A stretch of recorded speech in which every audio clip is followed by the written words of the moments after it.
Today we're going to be fixing a hole in some drywall that got knocked. And what I did to start, because I want a nice clean edge for where I'm going to be making the repair, I took a little torpedo level and then just got it to where it was level and then marked my squares. And I wanted to make sure I was past all the bad points.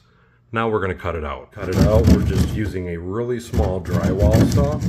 And you can pick these up at any local hardware. Now we want to measure our hole, and we're 5 by roughly 5.5. And what we're going to do is cut 2 small pieces of wood to screw on either side of this hole so that we can screw our small patch piece into its place. For the boards that we're going to put inside the wall, you could use pretty much anything. Even some old paint sticks would work.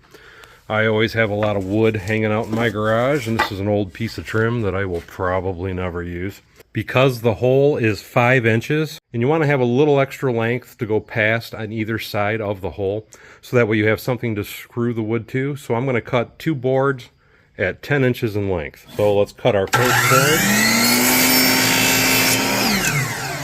Now let's cut the second. To screw the wood into place, we need a few drywall screws. So we're gonna come over to my toolbox, and lucky enough, I always have some screws in here. Now I have 1 inch and 1 5/8. Both are drywall screws. But what I'm gonna do is I'm going to use 6 of these 1 5/8 screws. Just to show you why we went a little longer on those boards. Because what we're gonna do is we're gonna set this in there, and then we're going to run a screw on both the top and the bottom, and you only need 1 to hold this into place, and we're going to be putting 1 on each side. To purchase the drywall for your patch, just go to Home Depot or Lowe's, and they sell these pre-cut 2-foot by 2-foot pieces for you to make patches from. We're going to cut a 5 by 5.5 piece off this corner, and I like to use a square, and the reason I like that is because I can take my ink pen, when I have both my free hands anyway, I can put my pin here, and then you just pull the square down and it'll leave you a nice straight line, and then you do the same thing this way for your 5-inch mark. With everything marked, we're going to take the box cutter and just make a few passes of this until we get it cut through. And now let's see how it fits. Perfect. Now we just got to apply a little mud and tape. For the mud, I just went to Lowe's and I bought some of this all-purpose pre-mixed sheetrock mud. And because it's such a small patch, I just got this small bucket, and it's only about $8.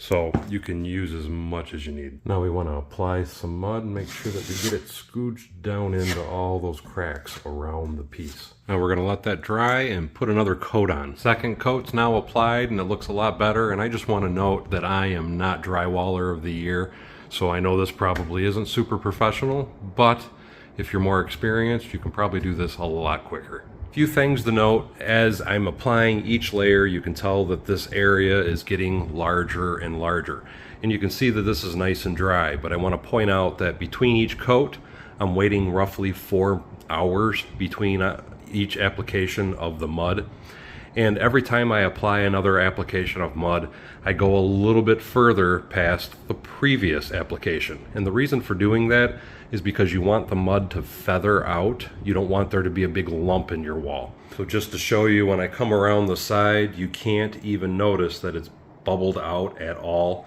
And that's your primary goal, is to get it nice and smooth. Anyway, let's apply that last layer. Last layer is applied. Now all we have to do is wait, sand it, and we're ready to paint. This is the finish, guys. All primed, sanded, and ready to go. Now we just got to paint the whole room. Hope you enjoyed the video, and we'll see you next time on Bevins Builds.